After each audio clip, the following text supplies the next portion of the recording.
There used to be this sign in my CrossFit facility. It said, the only comfortable day is yesterday. Every day is uncomfortable. You got to know that. I want to say it to Cory. I want to say it to young Ron. I want to say that, success and growth come from temporary uncomfortability, pushing yourself. There is the only comfortable day really is yesterday. You have to push yourself. You opened your own company. I struck out on my own. Greatest thing I ever did. I was scared. Sure. I'm not scared enough. Right. I should push myself harder.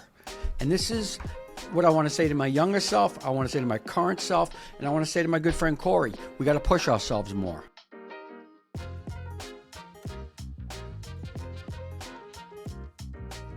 Hey, welcome again, everybody, to the Zelnik Exchange. I'm your host, Cory Zelnik, and today we're going to have a very enjoyable and learning experience with my good friend Ron Koenigsberg. Ron mentioned to me prior to this that we actually know each other 42 years, and we'll dig into that a little bit. Most importantly, let me introduce you to Ron Koenigsberg. He is president and founder of American Investment Properties, a leading commercial real estate brokerage firm specializing in investment sales across Long Island, New York. With over 30 years of experience, Ron has built a reputation as an industry leader, closing hundreds of transactions and consistently delivering top-tier results for his clients.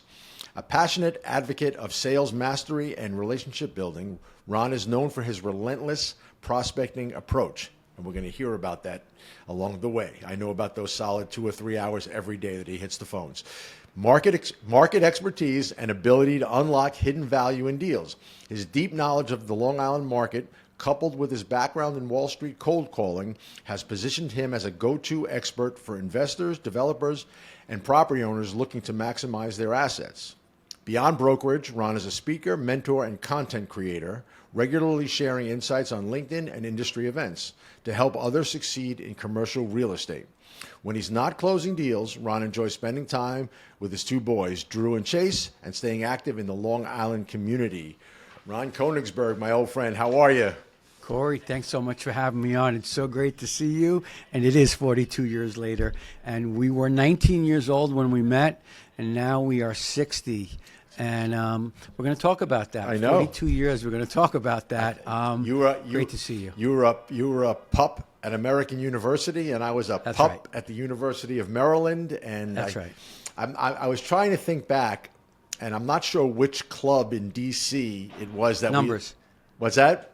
Numbers. I met you at Numbers. I wasn't sure if it was Numbers or the Pier. So both. But the answer to your question is, Yeah. I first met you at Numbers on 19th Street in DuPont Circle. Yep. And it has, it feels like it was yesterday. No, I feel like it was yesterday. I agree, and I know I want to dig into your upbringing business wise. Sure. But what I enjoy so much, and this is one of the great things about social media, and we'll talk about this as well, is how we connect so well, and it's like we're friends and we're seeing each other and talking to each other, although we're really not. Mostly virtually, but it's great. So tell me, beyond American University, tell us a little bit about the Wall Street experience and how it parlayed into the real estate experience. Yeah. And tell us all the good things about Ron Koenigsberg. Well, one of the things after college I really respected about you was that you went right into commercial real estate. You worked, I remember seeing you down at Garrick Org. In Manhattan. Yeah. I went to work with a buddy of mine, Jordan Belfort, at Stratton Oakmont. I did. Well, I did. He went to American. Yeah, no, I'm going to cut you off for a quick second. One, I didn't know that, and that you work with Jordan. And 2, I grew up with Jordan, and I know Jordan well, and I have a hilarious Jordan story offline. That's not to shake up our viewers, but it's a funny Jordan real estate story, but go ahead. Well, yeah, and what happened was that in and around that time, I think it was Warren Buffett, he said there's only 2 places where a young man can make $500,000 a year in the mid to late 80s. That was selling drugs or working on Wall Street. So, pretty much me, Jordan, and a lot of guys went to work on Wall Street. Sure. And that's where I learned Wall Street wasn't for me, ultimately. I didn't stay there very long. But I did learn how to cold call, and I am thankful for that. And the idea was that, yes, it was required to make 400 dials a day. Right. Like, the cold calls, they only lasted a second, if that. Yep. So, yeah, I'm very thankful for that. And I wish my, route was straight like yours was, Well, I think you, and again, this show is about you, okay? Mine is for another episode, another day when you when you host. But my route is only as direct as you mentioned because I really just stayed in the real estate business. That's it. But believe me, I had my plenty of bumps in the road. But let's stick. That's important. I do. I think that's important because I think that humanizes everybody listening. I don't want them to think, Ron and Cory, they went to college together, they became successful. Here they are 42 years later, 60 years old each. We're both 60. We're both born in 1964. And I want people to know that along the way we had divorces, we had ups, we had downs, and my route, and because I see that all the time. I'm not networking, and people say to me, I'm in my 30s. I wish that I went straight into real estate. Who cares? I'd become a real estate broker till I was 30, and here we are 30 years later. Right. So I learned how to call in my 20s. Okay. But that, look, that I'm sure, one of the bigger takeaways of that was understanding, the word no and moving on. That's right. And that's right. I have one of my, one of the things we talked about, and I guess we'll just jump around to some of our pregame chat was about looking at things. How you might look at things back when you were 19 and 20, like when we were kids and all that stuff, and where they are today. And one of the points I made note, because you gave me a little bit of a pop quiz to be prepared for today, I made notes. And so one of the things that I put down as that 19-year-old, 20-year-old, not knowing back then, certainly, but wishing I knew better about the power of no, the word no, and the power of failure and the importance of it, because back then, no, again, we were still in college, but no was just outright rejection, and it was freaking depressing. And I think the failure, so that hurt a lot. But explain to me though, how has your relationship with no changed since we were 19-year-old kids and people said no to you? How do you feel now, at 60, someone says no? Well, one, you certainly don't love it, right? Because, we want to get to yes, but I take it much differently because I very focused on a Mike Krzyzewski quote, 2 words, and they are next play. And so as someone who played ball all his life, that really resonated. And so you're an amazing basketball player. You really, truthfully, I've always respected that. I played some ball in college. You were always amazing on the city streets. Thank you. I remember in the summer you spent a lot of time. I'm sure you're still amazing. Yeah. Truth is I'd still, at 60 years old, I wish I could tell our younger selves, we're going to be healthy. We're going to own our own companies. But the truth is we're on the other side right now, not in health or anything like that. Right. The people that are listening to us, yep, they're younger than us. Oh. And we're going to be able to honestly share advice with our younger selves that they get to listen to that conversation and share some great pointers. I have, my guys, my team here at the office. Yes. Perfect. These are, most of them are my children, right? That's right, younger selves. They are my younger self because, a couple of them are my daughter's age or younger, so they are, to a degree, my children. And so we get, I have the good fortune to be able to pass on experience and get them involved early on. Like we don't have, our business, as you can't teach it out of a handbook. You just can't. And at the same time, you have to be careful on how quickly you sort of let them just go run.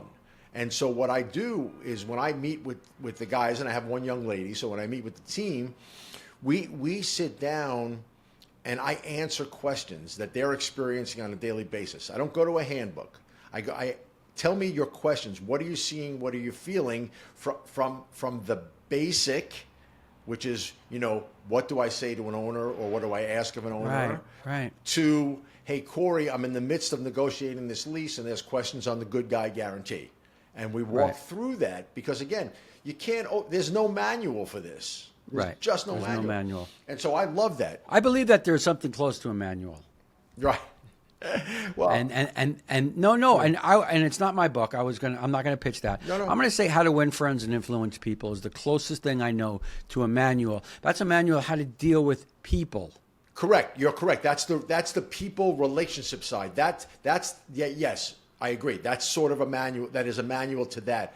I'm speaking more to the, because we don't, one, we're not curing cancer, and it's not rocket science, and so there's nothing you could point to in a book. So you have to live through the LOI and the issues in that, because every single one of them is different on a daily basis. Every single one of them is different. I've had good fortune to deal with chains over the years, okay? But each and every transaction was different than the one before. It didn't matter that. And I'm sure there's different people in the change. Exactly. Where they have representatives. Exactly. Let's share with people today. I love it. Let's say, again, I want to do this. I love this. If you could go back and, there's guys in my office, there's people in your office. Let's go back to numbers. Let's go back to 1983. Let's go back to Flashdance. I'm a maniac. I'm going to keep that in the video. Go ahead. Yeah, exactly. Tell me, what is something super important? Cory, it's me from the future. Good news. It's 2025. There are no flying cars yet, but I'm from the future. Everything is healthy. We got our hair. We're healthy. and let me share some great pointers with you. Well, look, I think that, again, and I'm not letting you hijack my podcast because this is about interviewing you, not you interviewing me. But again, I thought, we talked about this, so I thought about it, and I gave you my little proper prior planning thing before we got started. But thinking about a game plan, I admittedly at 19 and 20 years old, I had no game plan. I went to college. I played ball, right? I played Division III college basketball. Then I said, all right, I'm not going to be a professional, And I transferred to Maryland. Spent 4 years in Maryland playing intramurals, playing with the boys, on the team, on the side, whatever. But I never had a true game plan. I was like, all right, I'm gonna come out of Maryland, and I'll probably just go down to Wall Street, and whatever. I did. And so what happened was I came out of school, and I always say this, I never blame my parents or anybody for lack of guidance or anything like that, but I got hit in the head with a brick. Wall Street was like a joke. I had a liberal arts degree out of Maryland, and I thought I was going to Wall Street.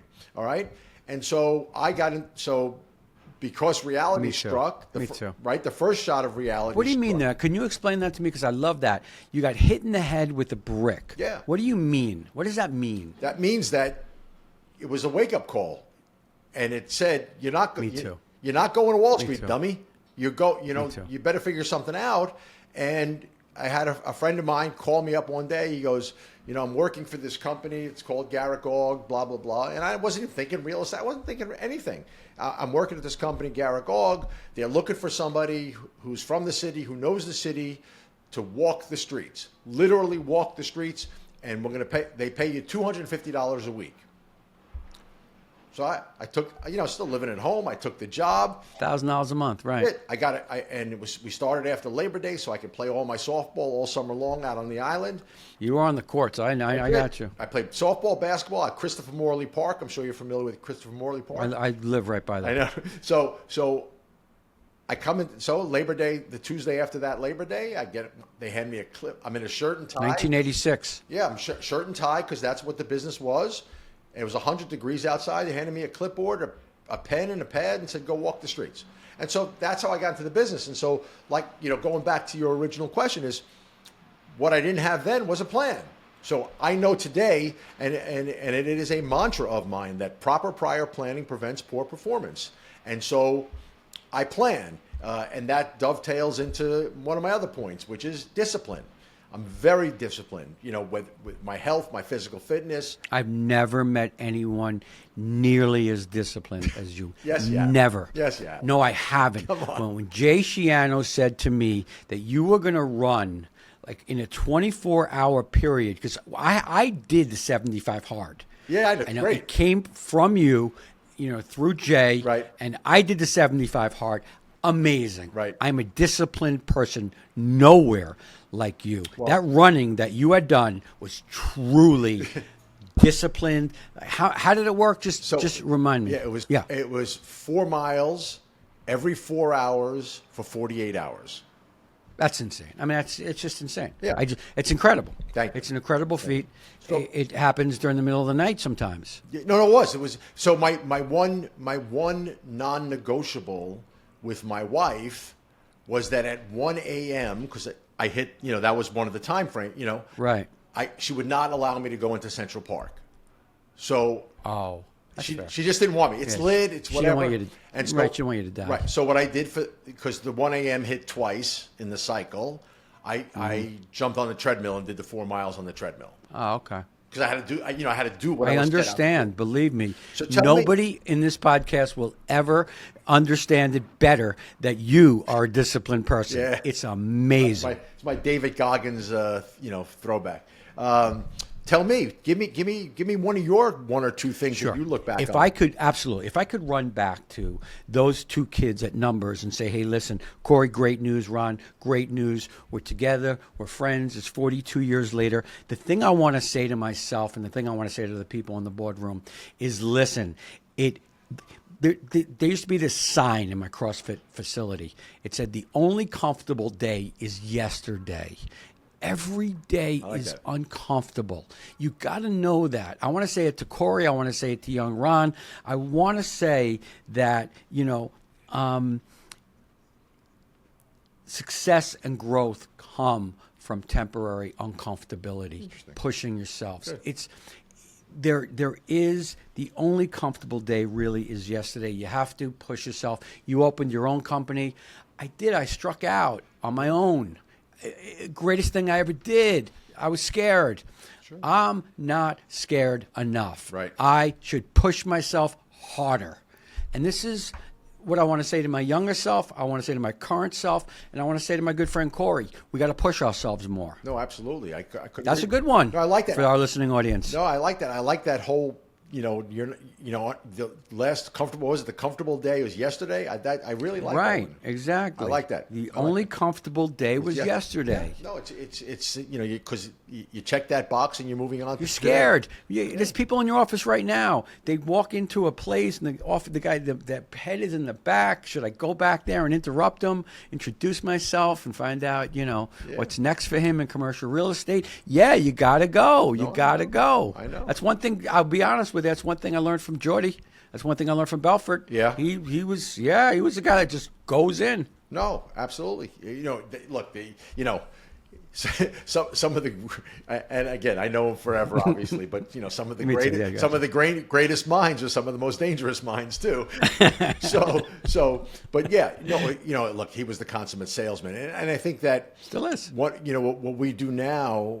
And by the way, just on the discipline side, your good buddy Bob Knackel, he's a pretty disciplined guy too, in a different form. But he's someone that I look at, structured. and I know Bob.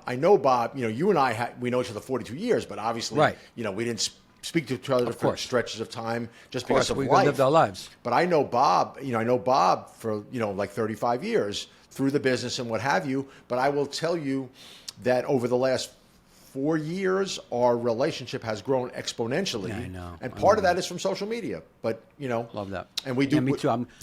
I'm getting more into social media too. I'm really enjoying No, it. you've been doing great. I think I love your. Thank you. I get a kick. It's authentic too. No, I know. I love the stuff. I see. Your children or your boys are younger than my daughter's 22. And so I'm ahead of you only in that respect from an age perspective. But I always smile, when you talk about Drew and Chase because of how I dealt and did things with my daughter. I love it. Thanks for Yeah, because I think about it, and Don Tepman and I are really good friends, and he's bringing up two young children here in the city, and he calls me for like New York City upbringing advice. Yeah. And well, where did you grow up? I grew up here. I'm in the city my whole life. Okay, because you said Christopher Morley Park. Well, because I thought maybe when I came out of school back then, all I wanted to know was where I was playing ball next. And so I got you. A lot of the kids I went to school with at Maryland were Long Islanders. And so Right. I had my North Shore Long Islanders, which were like my basketball guys. That got me to Christopher Right. Morley. And then I Yes. had my South Shore Long Island guys, which was my softball and my volleyball. So I kept myself. I always tell people, I'm not sure. I know all the towns on Long Island. I could tell you just what know the courts. every ball field is. I don't know it from a real estate perspective wholeheartedly, but Right. I used to play 100 softball games a summer. Wow.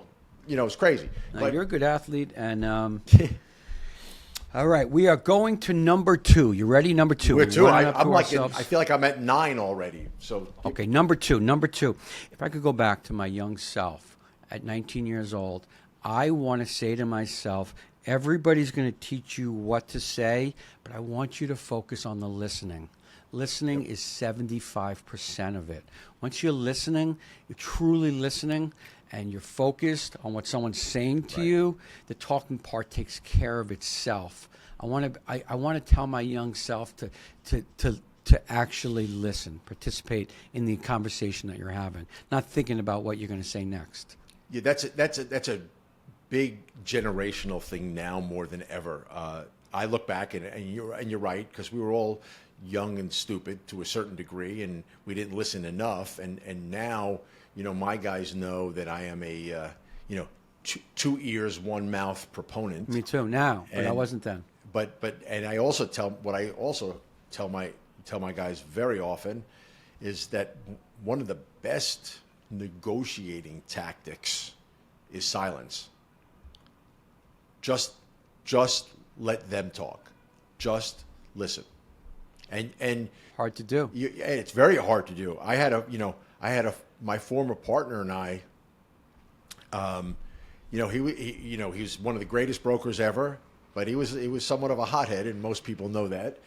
And when I was no longer his partner and people would come across him in certain situations, I said the best way to negotiate, to just talk, not even negotiate with him, was through silence. Because his goal, his method, and it worked often for him, Okay. was to be the most talkative, most loudest, most boorish person in the room.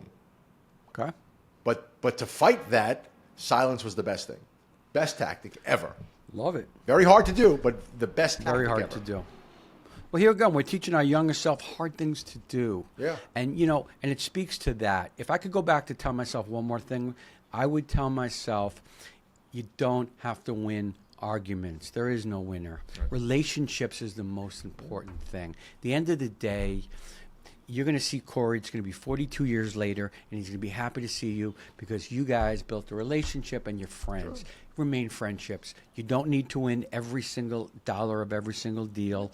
You don't need to win every argument. As a matter of fact, sometimes you can just be silent. Right. That's right. And if you think about part of what you just said there, in most transactions, right, that close, everybody loses a little, everybody wins a little, and that's the best way. It's a hard lesson. And that's a hard lesson. Yeah. Because no one teaches you that. I know. No one says to you, "What's the definition of a good deal?" Right. Everybody walks away a little unhappy. That's right. That's right. I wanted 100, and I got 94, and he wanted 100. He got 94 too, or 90, or 80, or 86, but we did a great deal. It's great. It's great. It's exactly right. So yeah, I wish I learned these things and how to listen, how to ask questions as part of listening. Right. But now, you do all these things, and so you are. You're wildly successful as, and I say this with the ultimate respect, you are a small independent boutique company on Long Island, and you're making deals, and your credibility rises every day with certainly transactionally, certainly with the guidance and advice that you put out. I think that, and I learned from you, and I learned from you some of the things that you've learned. So that's a little bit of a shout out to Rod Santamassimo, because I know That's that right. you're a big Right. Massimo guy. That's right. That's correct. You know, I've met. I'm having dinner with Bob and Rod tonight. Yeah, coming up. In Manhattan. I'm just Rod invited me to dinner, so I'm gonna go have dinner with those guys. But When do you see? When are you seeing learned, them? 7:00 tonight. Oh, tonight you're going to see them. Tonight. Oh, nice. Yeah. Very nice. Yeah. See and I've spoken to Rod about this. We met last year at the real estate gala for the first time in person. Right. I beat him up a little bit because it's a great system. It's clearly a great system, but it's very focused on the investment sales world. That's right. Doesn't play well into the leasing. Doesn't. And Doesn't. so I got lucky. yeah. No, absolutely. I got lucky. Listen, Corey, in 2012, I own my own firm. I am completely transparent. I'm a guy who did like $400,000 a year in business. And when you have expenses, not big expenses, particularly back then, Sure. I was making a good living. I walked up. I was looking for Bob Knackle. I couldn't meet him at the ICSC, but James Nelson said to me, "How can I help?" And I was like, "Really?" He goes, "Yeah." That's so I said, "I want to take my business and 3 times it." Okay. He said, "There's only one way to do it. You got to become part of the Massimo Group." And I did. Literally, I slept it and ate it and lived it. And within 4 years, I went from like 400 to broker of the year, 1 point something, That's great. something. Yeah. And still putting up numbers because of a lot of the discipline that I learned from Bob. I mean from Rod. Yeah. And the systems that he put in place in me. That's great. I didn't realize, James and I are dear friends. I didn't realize he was the guy who pushed you into that. He was the guy, yeah. No, James. Yeah, he was the guy who. I spent 20 minutes with the guy once in my life. He changed my life. I've never seen him since. Come on, really?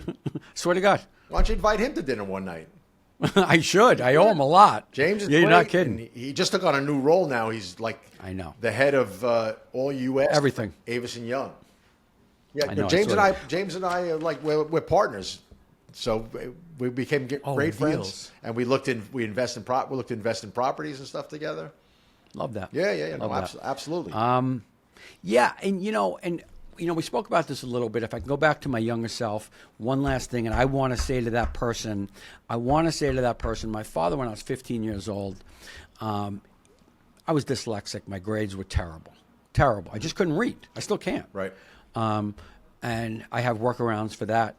But really and truly, human skills are the most important. And Dale Carnegie said it the best, that 85% of your financial success, not just success, but financial success, comes from your ability to human engineer, to work well with others. People do business with people they like. People want to be understood. Be that person that they like. Be that person that makes them feel understood. Yeah, no, I couldn't agree more.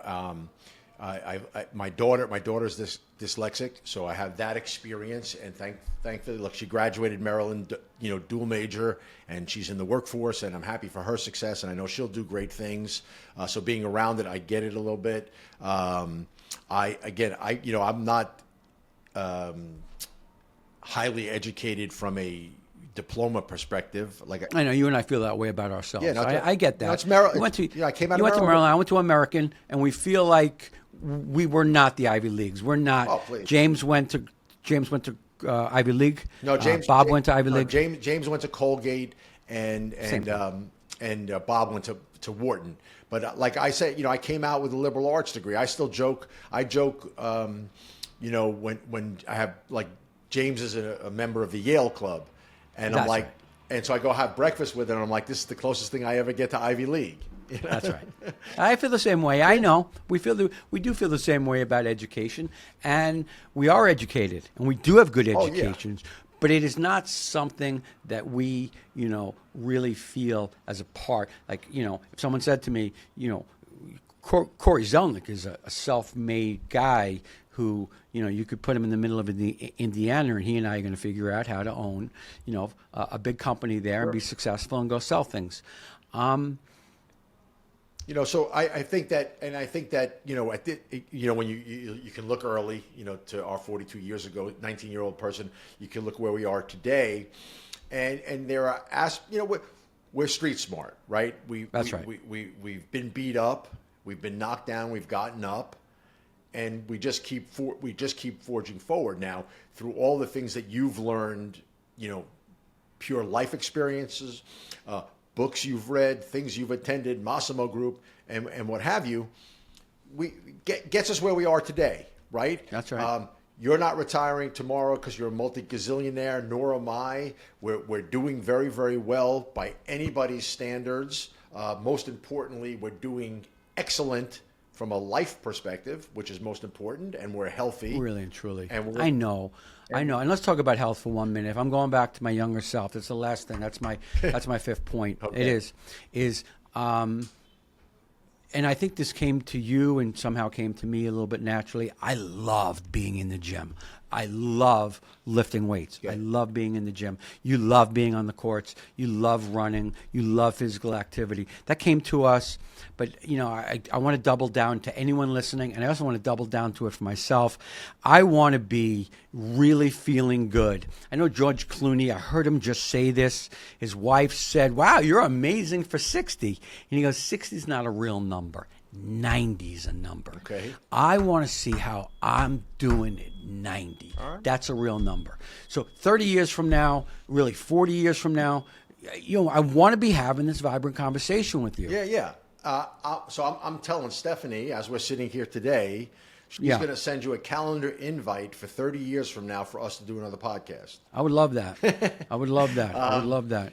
90 years old. Yeah, no, I hear you. And sort of to my, one of my last points in terms of, the list, what was the discipline that we know we both need for our businesses, certainly.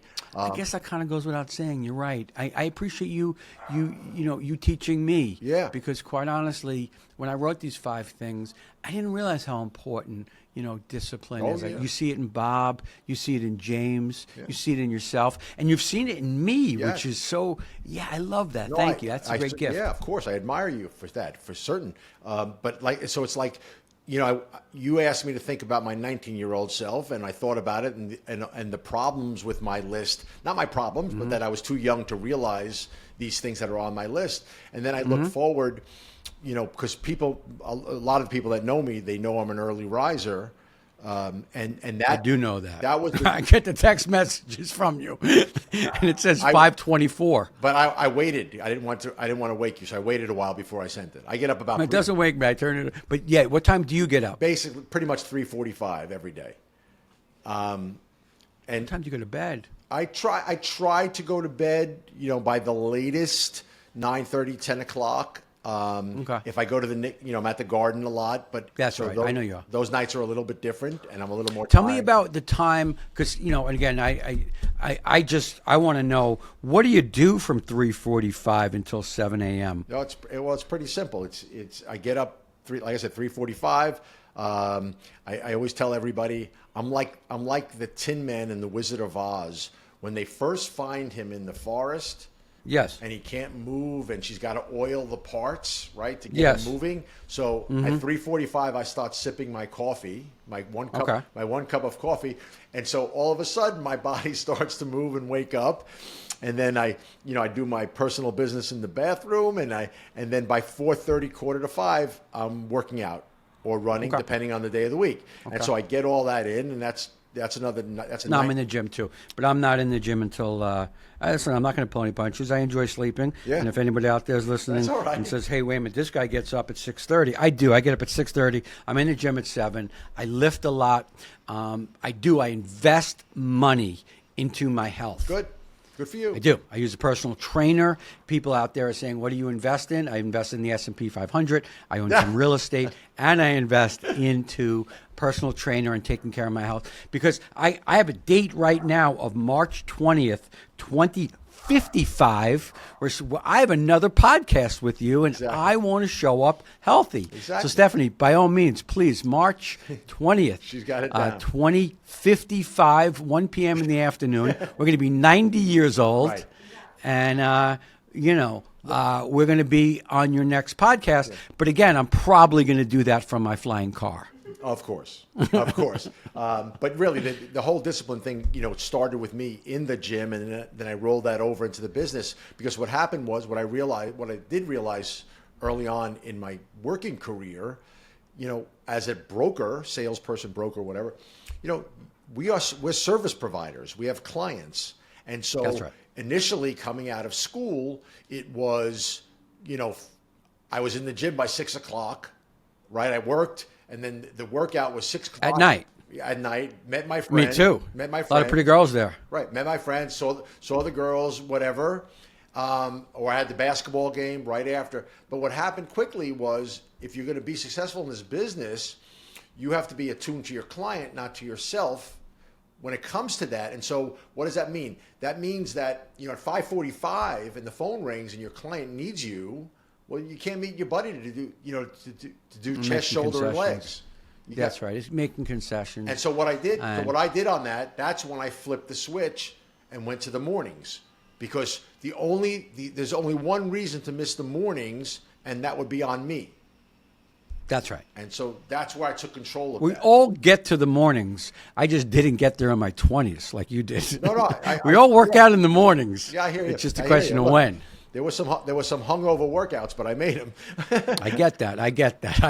And so, and then life, it started out with being at the gym at like 6:30, and then things happened, life, whatever. Then it became 6, and it kept creeping back earlier and earlier. I don't know why. Tell me right now on March 20th, how do you feel about real estate? How do you feel about interest rates? And how do you feel about the economy going forward, both for leasing and investment sales? I want to know. Okay, well, I'm going to let you answer the investment sales more than me, because I don't do it like you do it. And on the retail side right now, in this cyclical business that we are in, retail's the prettiest girl at the dance. Okay, love that. Guys, companies are signing leases. Companies want to be in New York. Companies want to be around the country. We don't get dragged down by hearing that Joann Fabrics is closing all of their stores, or that Advanced Auto is closing 700 stores, because what that does in the economy and the world that we're living in today, I'm not going to get heavy into interest rates, but it's too expensive to build. People are not building. And so these vacancies are helping supply, because there is a lot of demand. Keeping supply down. There's a lot of demand and keeping supply down. Right. Yeah, as far as investment sales are concerned, and I'm lucky because I do have Bob to listen to. Sure. And, and he did, just through his teachings and his speaking, is you learn that, 2.6% of all the properties in your market are going to change hands on an annual basis. Right. And it might get as low as 1.4, and it might get as high as 4.3, but on average, each building is going to trade once every 40 years. Yep. So, but what we're seeing right now, and it's just, I think we're in the preseason of the cycle of investment sales. Mm-hmm. Interest rates are starting to come down. We are very interest rate driven, much more so, I believe, than than leasing, because everything is cap rate driven. Okay, so interest rates are huge. We're starting to see a decline in interest rates, but we're also seeing discretionary and non-discretionary sellers. Well, so these people with the, that they don't want to refinance at these higher interest rates. We're also seeing sellers that have owned buildings for a long period of time that finally have an opportunity to sell. I really see good things coming in investment sales. Yeah. I agree with you. As an investor myself, the things that we are looking at is we're not at the moment, because most of my investments, if not all of them, really tied to retail, because it's, that's my value add. You should be, yeah. Yeah, is that we're working through today's interest rates, because no one truly has a crystal ball. That's right. About Nobody. what. So if we can work through today's interest rates, then we'll be all right. That's right. And by the way, I say that more easily than the transactions are coming, because they're hard to find. They're very hard to find, and quite frankly, it's not my full-time job. I have a partner. We do it together. But there are true guys out there, whether they're families, generational people. Jeff Suttons and people of that ilk that do it every single day. And so I'm not out there trying to compete with that. Do you enjoy being a broker still? I'm sorry? You're an owner, you're a broker. Do you enjoy being a broker? Yeah, I enjoy being a broker. I love going back to our early part of this conversation, the relationship aspect. I love being involved with people, taking them through. I try to get my guys to do more of the day-to-day negotiating stuff. I'm always there for them. But, I bring in, I say, you set up the meeting. I don't. It doesn't always work, but I always say, they said in Jerry Maguire, you just get me on the couch and I'll have them. That's right. And so then I hand it off and I let them go because that's how they're going to learn too. And that aspect of it I do love. Some of the leasing gets onerous. I'm doing it a very, very long time. Me too. But you deal with it. This is the business we have chosen. I love it. So, I love it. I would say that I'm very, very enthusiastic about doing deals. Yeah. I know Bob is like, I don't work for a living. I talk for a living. I make deals for a living. It's the greatest thing. I can't wait to be doing this. And I'm really, honestly, all I'm doing at this moment right now, Cory, is preparing for our next podcast. So, it's completely good. No, that you're 100% correct. And I'm going to bring us home with this, Ron. Yes. One, we need not podcasts, but you and I need to get together more often. Love that. There's some sort of partnership coming down the pike. I feel it. That's right. And we'll make it happen. Most importantly, I'm grateful for the knowledge that you drop, and I'll continue to follow you. And I'm even more appreciative of your time, and I'm glad you spent it with me, and I look forward to doing it again. Let's give some real value to yes. this. I love your podcast. I do listen. Thank you.